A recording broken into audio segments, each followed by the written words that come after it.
मित्रों, तीसरा तर्क भी है जिसके अनुसार पुरुष सूक्त ऋग्वेद से भी आगे चला जाता है। वैदिक आर्य सभ्यता की दृष्टि से बहुत विकसित थे, जिससे उन्होंने कार्य के विभाजन के सिद्धांत को स्वीकार किया।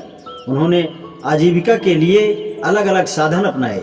इसका उन्हें पूरा ज्ञान था जो इस मंत्र में प्रकट होता है।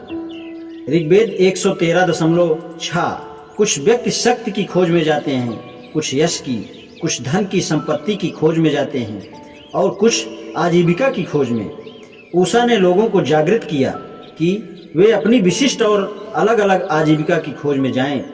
ऋग्वेद में इतना ही कहा है, लेकिन पुरुष सूक्त और आगे जाता है।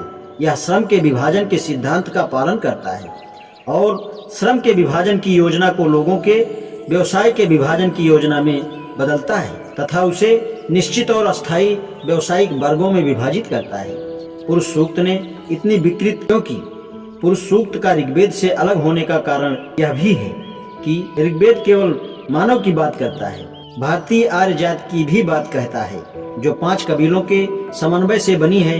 जो भारतीय कबीले आर्यजन में एकीकृत होकर एक समान जाति बन गई है। ये 5 कबीले एक कैसे हुए, वह इन मंत्रों से स्पष्ट होता है। ऋग्वेद 11.4 पांचों कबीले समवेत अग्नि में आहूत दे रहे हैं, स्तुति कर रहे हैं और दंडवत हो रहे हैं, मानो अग्नि मनुष्य है। ऋग्वेद 15.2 गृह का ज्ञानी और युवा स्वामी अग्नि जो 5 कबीलों के घरों में मौजूद है। ये 5 कबीले कौन से हैं, इस पर मतभेद है।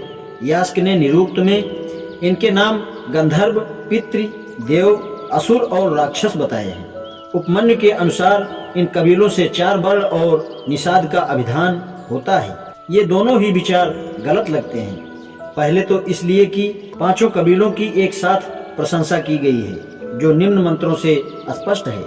ऋग्वेद 2.10 हमारा शौर्य 5 कबीलों में स्वर्ग की भांति ज्योतिर्मय हो। दूसरा है ऋग्वेद 46.7 हे इंद्र, जो बल और पौरुष नहुस वंश और 5 कबीलों में है, वह हम सबको प्रदान करो। इससे स्पष्ट हो जाता है कि यदि इन 5 कबीलों में शूद्र शामिल होते तो निश्चय ही इनकी एक साथ प्रशंसा न की जाती। फिर वर्ण शब्द का प्रयोग न कर जन शब्द का प्रयोग किया गया है और जन का अर्थ 5 कबीलों के शामिल रूप का पर्याय है, न कि 4 वर्णों और निषाद का, जैसा कि ऋग्वेद के निम्नलिखित श्लोक से स्पष्ट है।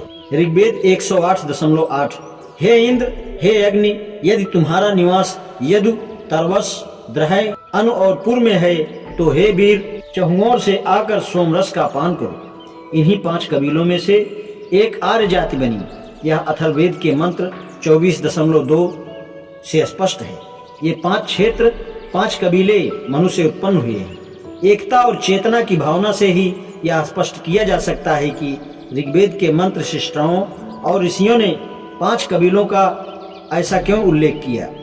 प्रश्न उठते हैं, पुरुष सूक्त 5 कबीलों की एक निष्ठा को मान्यता क्यों नहीं देता? इसके बजाय वह कबीलों के भीतर ही सामाजिक विभाजन को क्यों मान्यता देता है? पुरुष सूक्त जातीयता की तुलना में सांप्रदायिकवाद को अधिक महत्व क्यों देता है?